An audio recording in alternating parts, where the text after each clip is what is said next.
So you're renting out your first property. It's exciting, right? But a little nerve-wracking, I'm sure. Between dealing with tenants, making repairs, and then actually making some money, it can be a lot. In this video, I'm gonna cover stuff that I've actually experienced over the 10 plus years managing over 1,500 rental properties. So if I had to create a landlording one-on-one video for first-time landlords that I had to give to my son and future generations, everything I need to include would be in this video. These are gonna be tips you haven't heard before that are gonna add unique value to your life. So let's dive in.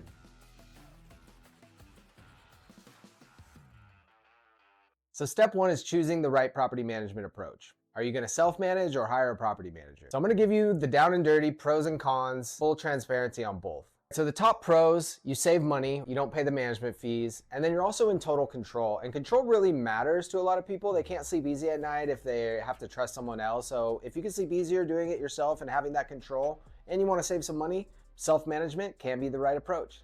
The main cons of self-management are the time investment, not just, having to rent your property and dealing with maintenance and things like that, but also staying up on California's ever-changing legal landscape. If you're tuning in on this, then you're doing a good job already, but it can be a lot to keep up with. And so that's something to factor in. And even though you may only get 1 or 2 emergency calls a year from a tenant, hopefully none, but if you get 1 or 2, it's not that many, but every night you lay your head down to bed, you have the chance of getting called. And so this bothers some people and it rents space in their head. The anticipation of something or knowing they could get a call is actually worse sometimes than getting the call. So it's just something to think about. So the pros of property management, they're pretty evident. Like obviously a professional should be able to do a better job than a self-manager. They stay up on the laws, they have the processes, it will save you time. They do all the heavy lifting and you just make the high level decisions. The cons of management is what I'm excited to talk about.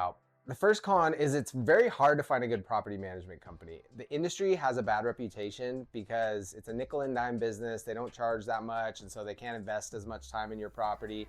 They just do the bare minimum. So finding a proactive property manager can be like finding a needle in a haystack. The other con is less direct control. So you have to feel comfortable turning it over to someone. They have to have a certain amount of authority to run your business. So like usually they have a maintenance limit of $500, let's say, where they can make decisions on repairs under $500 without getting your approval. Some management companies pick the tenant. There's different things to factor in and just make sure that relinquishing some of that control of your rental business sits well with you and is manageable for you. The other con of management can be long-term contracts. So if you do pick a property manager, make sure they have kind of a shorter term month-to-month agreement, or at least don't have a big buyout clause if you want to get out. You want to make sure you can get out if it doesn't go well. What are my responsibilities as a landlord? Very basic question, but for new people, they don't know. So with legal obligations as a first-time landlord, the big one to know is fair housing laws.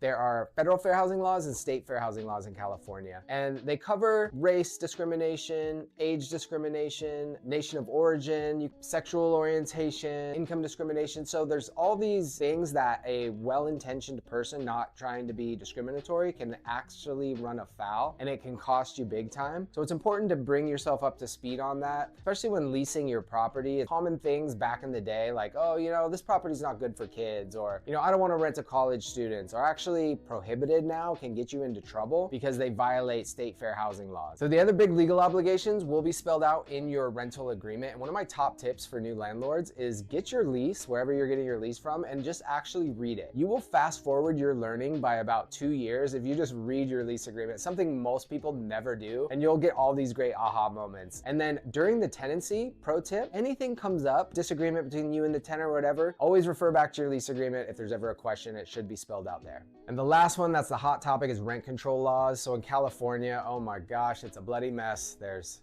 state rent control laws, county rent control laws, city rent control laws. If you own a house or a condo and you're just like a regular person that owns it, rent control laws generally don't apply to you. If you own a multifamily property, then you fall under state rent control laws, and there's rules about how much you can raise rent, usually max 5% plus CPI, but can depend on your area. And then it also spells out when you can give tenants notice to vacate, what are the rules of when you have to give a tenant notice to vacate, and then do you have to pay them a relocation fee when you do so. Lots to know with rent control, but it's good to know before you get into the rental business, like if you're turning your house into a rental or something, because you might find all this stuff out later and it might just be unappetizing for you. So just know going in what the laws are with rent control. Your maintenance duties as a landlord is an important one to know. It's basic common sense generally. Just good repaired property. There needs to be a smoke alarm in the hallway near the bedrooms on each level. There needs to be a CO alarm on each level. You need to make sure there's not leaking plumbing, the place is sanitary when you give it to them, the electrical system's in good working order, just common sense stuff. But here's the big thing with maintenance most first-time landlords don't realize is all these things you overlooked for all those years as a homeowner. I'm guilty of it too. Like, oh, the dishwasher's missing a wheel, and like, oh, this door doesn't quite shut, so you just gotta kind of like lean into it. All those things a tenant's not gonna be cool with, so you're gonna wanna replace those or repair those issues. And a lot of owners don't factor that in, and that can really add up. You take care of the big stuff, but there's these little idiosyncrasies like we don't wanna fix. And then when it comes time to rent your property, the property manager's like, we gotta fix this, we gotta fix this, and you're like, oh my God. So just be aware and factor that into your repair costs up front. Now, what's the tenant's responsibility? They need to keep that place clean, okay? No like rubbish all over the place or creating a thing for rats or roaches. So they gotta keep the place clean. They need to properly use the garbage disposal, no like tons of coffee grinds or chicken bones. Like I remember when I was in college, I thought the garbage disposal was actually like where you put all the food. And then I learned later, it's actually, you're not supposed to put much food in there. It's just like small scraps to go in the trash. So sometimes people do a plumbing addendum in their lease and really point that out because plumbing is 80% of the issues we see in property management. Sometimes they're just not aware. And they need to maintain these plumbing fixtures as well as be responsible for any blockages to the plumbing unless it's caused by tree roots or defective plumbing parts. Also, it's a good idea to put this in your lease. It's not law per se, but changing batteries, changing light bulbs, changing furnace filters, changing filters on the fridge. You know, there's nothing more frustrating than getting a call from a tenant saying, oh, one of the light bulbs in the bathroom is burnt out. It's like, oh, okay, well, can you replace it? So it's good to spell that expectations out up front in your lease. And the most important obligation of tenants is they need to report issues. Sometimes people say, oh, my tenant's great. I haven't heard from them in like 3 years. I'm like, that's a major red flag. If you don't ever hear from your tenant, one, your rent is low because they're not calling you because the rent's too low and they don't want to bother you. And because the rent's too low, they're fixing everything themselves or not notifying you of things. And so when you get in there, it's like, oh my gosh, what happened? Why did you tell me about this? So just let your tenants know that like them reaching out is not an issue. You want to know if there's a leak or you want to know if there's issues at the property. And sometimes tenants will be like, oh, I'll fix that myself. And you think that's a good thing. Don't let tenants fix things.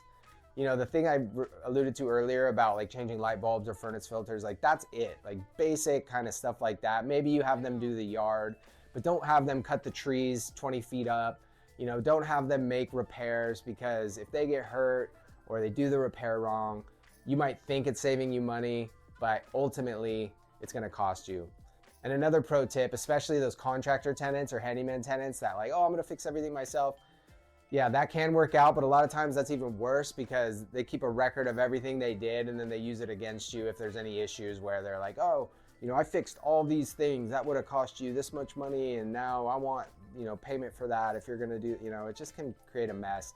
It's your house, you'll maintain the house, they'll live there, good deal. All right, now we need to find a tenant. So how do we find a good tenant? If you wanna catch a beautiful trophy fish, you gotta use the right bait. The quality of the house that you put on the market is equal to the quality of the tenant you will get. If you did shoddy maintenance and you kind of just did paint yourself and it doesn't look very good and you haven't replaced your countertops in 40 years and your cabinets are falling off, that's the type of tenant you're gonna get. So if this is a long-term rental business for you, which I hope it is because it can build generational wealth, you wanna invest in just making sure the property's kept up nice, that you upgrade things that need to be upgraded because tenants like upgrades, especially really good tenants. Really good tenants can rent anywhere.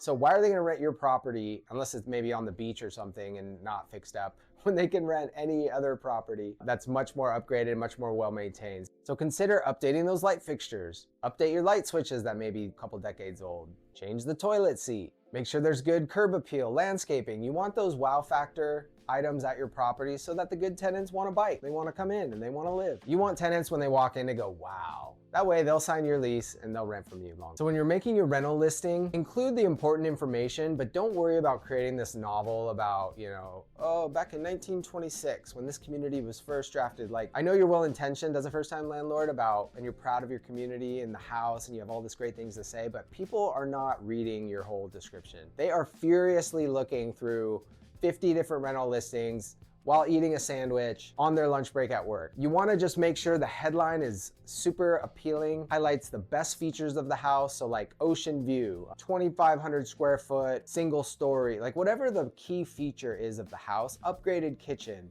Maybe you're offering a move-in special. It's a softer market as of the shooting of this video, so properties are taking longer to rent. So a lot of people are doing move-in specials again, like $500 off first month's rent. Free $500 property upgrade if you sign a lease before blank. Anything like that that's compelling in the headline, then they click in, and then you want just a quick summary of the bedrooms, bath, square footage, where it's located. This is the basics. And then you want to list out the most commonly asked things like, is there a washer dryer? Is there a yard? Are you open to pets? What's the application process? And then even more important than the rental description is actually the photos. You don't need to hire professional photos for rental properties, but you need to take high quality photos. You can do this with your iPhone, a little bit of training. There's videos on how to do it well. Use the proper phone settings on your iPhone. Make sure there's a good time of day where there's enough light. Put the toilet seats down. Make sure the blinds are kind of cracked. Make sure the place looks really good. Apps like Snap, Snap, Snap and others will edit your property photos for a small fee and make them look super brilliant. Next is set a competitive rental rate. Everyone thinks that their house is worth more than the person's house down the block. That's the same square footage, same finishes. So the next thing is setting competitive rental rates. Super important, but setting the price too high actually attracts only bad tenants. Here's why. So great tenants with good FICO scores and all that can rent anywhere. So why are they gonna rent your overpriced listing? There better be a very compelling reason. Instead, if you price it too high, it's gonna sit on the market, and then you're gonna get some interest, but it's gonna be from these sketchy tenants that don't have good credit history because they know they cannot compete with good tenants on a properly priced home. So do some market research. What have properties recently rented for? We'll put a link to our rental analysis tool. It gives you a free report if you wanna use that, or you can ask a local property manager or a real estate agent, but you wanna see what things have actually rented for in the past. And then after you do that, you wanna look at what's actually currently on the market. So if you have like a 3-bedroom, 2-bath, do a search in your area for 3-bedroom, 2-baths. See what someone looking for a property like yours is gonna see. Now, if you see maybe 4 or 5 properties, that's a good sign for you, of the like 3-bedroom, 2-bath.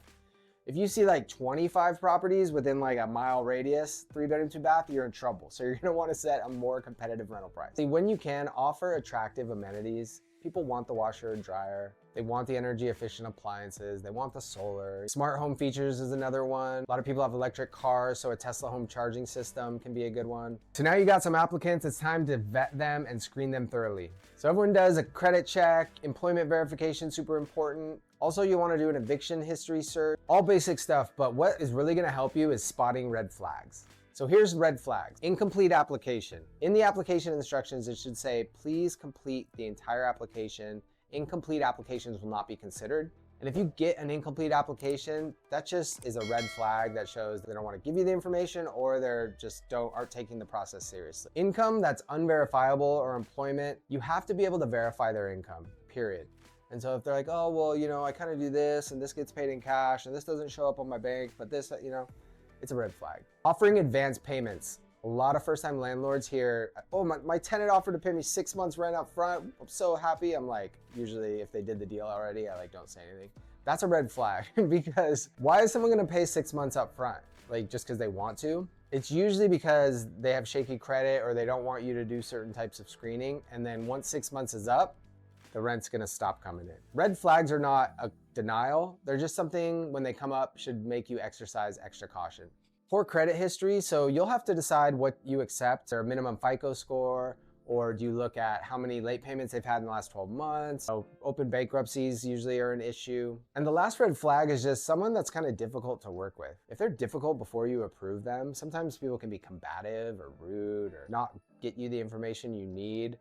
And sometimes a property's been sitting on the market and you're like kind of hoping this tenant works, so you like want to make it work, but if they're a nightmare at the beginning, they're gonna be a double nightmare once they get the keys. You'll also wanna check the addresses they put on the rental verification to the addresses on their driver's license or government ID, as well as the residences that come up on their credit report. And if there's any discrepancies, make sure you ask the tenant about those. So where do I post my rental listing? Well, Zillow's the place to be. They have a syndication where you can pay for paid premium ads. It's relatively expensive and it gets it out to the top rental websites.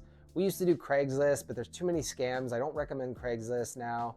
Zillow really is where 90% of the leads come from. And so if you sign up with their network and advertise there, I'm confident you'll get enough reach to find the tenant that you're looking for. All right, the biggest legal pitfalls you want to stay out of is not doing the security deposit correctly. So you have 21 days to return it, harassing your tenant, like stopping by unannounced, not fixing things. And then if you are under rent control, like not serving a notice correctly, there's lots of laws around that. So make sure you get proper guidance if you have a multifamily property or are under rent control. And if there's an issue during the tenancy, make sure you serve the proper notice. Either they didn't pay rent, you need to serve a 3-day notice to pay rent or quit. And you got to make sure you understand how that process works. Or if they breach a term in the lease, you serve a notice to perform covenant or quit. And this means, hey, you violated a lease term, you need 3 days to, fix this or whatever. But those are like the legal ways of handling those issues. With rent, I definitely always recommend following the 3-day process. If they have a serious lease violation, you want to make sure you serve those notices correctly. Other than that, you just want to be really communicative and just treat people like you would want to be treated and communicate issues, and hopefully they resolve them. So you cannot just stop by your property anytime you want. You have to give at least 24 hours notice, and there's only certain reasons you can inspect the property. If the tenant doesn't want to let you in, you got to give a legal reason. Number one is emergencies, like you happen to see water flowing out of the front door when you're walking by. To conduct necessary or agreed upon repairs. To show the unit, you got to give proper notice when it's time to show the unit, but if you wanted to show it occupied, you can do that. If you believe the property's been abandoned, there's a certain procedure you follow there. To test or maintain smoke alarms, and then obviously if you got a court order. The big legal issues we see with security deposits have to do with they charge too much for the security deposit. You can't charge more than 1 month's rent. There's some exceptions to that rule, but as a rule of thumb, don't charge more than 1 month's rent. You can only deduct normal wear and tear. And so some owners are very liberal with what's normal wear and tear. They're like, oh, this small ding on the wall, that's a damage. If someone lives there a couple years, there's gonna be some scrapes on the wall, like a reasonable amount of small nail holes.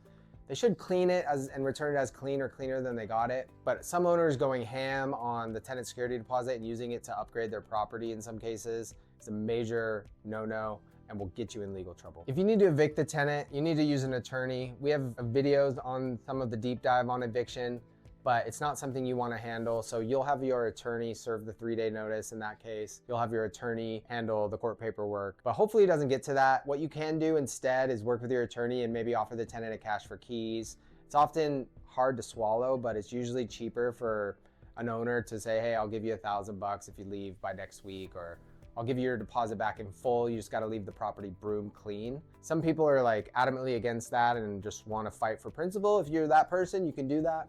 But it's usually a better financial decision because it takes 4 to 6 months sometimes to evict the tenant.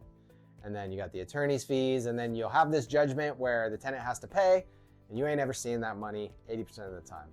All right, so routine preventative maintenance, here's a few good tips. Put in your lease that the tenant's required to change the HVAC filter and then check in on them that they're doing it. Go in once a year and check under sinks. Make sure they don't have like under the bathroom sink just jammed with stuff to where they can't even see if there's like a leak happening. You wanna test the smoke alarms, make sure they didn't dismantle them, make sure there's a CO2 alarm.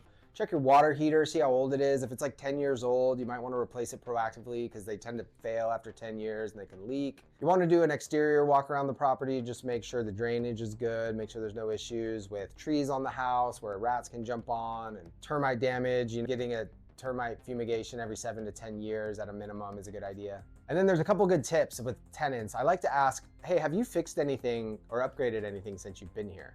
Because sometimes we don't remember exactly what the house looked like. And they'll usually confess. They'll say like, oh yeah, I actually did this. I painted this wall, or I installed this ceiling fan. Another good one is to check that your key still works. Sometimes they'll change the locks and you don't know. So you always want to make sure your key is working. Now make sure you establish an emergency maintenance protocol with your tenant. Put in your lease or in your welcome information to your tenant in the email. How do they reach you after hours? If they don't reach you, do they have a number for a plumber, or who should they call? What if you're on vacation and you don't answer? So make sure they know who to call. The last thing you want is some plumbing emergency or something and you're not reachable. They might call just like some random ad and it's this plumber that's 5 times more expensive than like a normal plumber. And that's if you're lucky. And on your inspection, also you're just looking for safety hazards like tripping hazards. Does the fence need to be replaced, or can someone fall off this railing? Flooring, just making sure things are in good condition. So pro tip, how are we gonna pay for these repairs and maintenance? At the beginning, we're gonna set up a separate bank account for the rental property so that makes tax time much easier. All the money comes in and out for the property. And then what we're gonna do is we're gonna set aside at least 3 months expenses into that account. that's gonna pay for future things, and then we're gonna replenish it. We're gonna assume our property needs maintenance, our car needs maintenance, and we usually understand that, but oftentimes we bonk ourselves in the head and say, why do we have to fix this? Oh, this is broken. Things break down, they're gonna need to be fixed. It's a good rule of thumb just to allocate maybe 10% of rent each month just to keep in that account, or just try to build up the rent and not even use it to pay for future expenses down the road. So it's a good rule of thumb to keep a 3 to 6 month buffer in the account, and that way you can pay for future expenses. You've got money allocated for it, and it's less frustrating when you actually have to pay for it. All right, so in the unlikely event you need to evict your tenant, here's how the eviction process works at a high level in California. So first off, there's only 2 reasons you can really evict a tenant. One is non-payment of rent, and the second is an egregious lease violation. Like, I'm not talking about they hung a towel on the balcony and the HOA is mad and this is the 3rd time it's happened. I'm talking about like they are a threat to people or property, they've substantially damaged your property, or they're a major nuisance to your community and it's all documented. You better have a really good case, because judges don't want to hear about your lease violation eviction most of the time.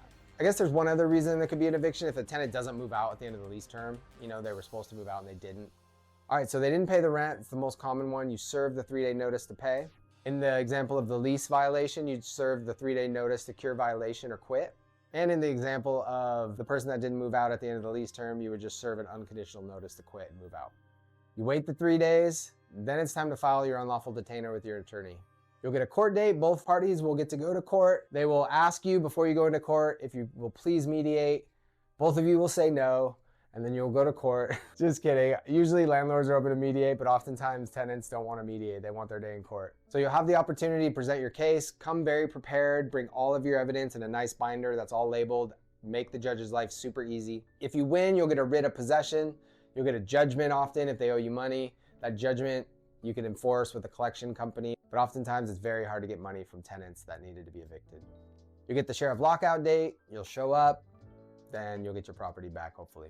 Most first-time landlords greatly underestimate the time and energy it takes to manage rental property to actually do it well. It's a big job, but with the right strategies and knowledge, you can avoid the common pitfalls and set yourself up for success. As a reminder, you don't have to go it alone. If you're in Southern California and looking for a property management expert, we're here to help. Schedule a call with us today. It's free. We're always happy to help people, whether you work with us or not. We want to make owning rental property easy for landlords just like you in Southern California. Thanks for watching. I'll see you next time. Oh yeah, like and subscribe.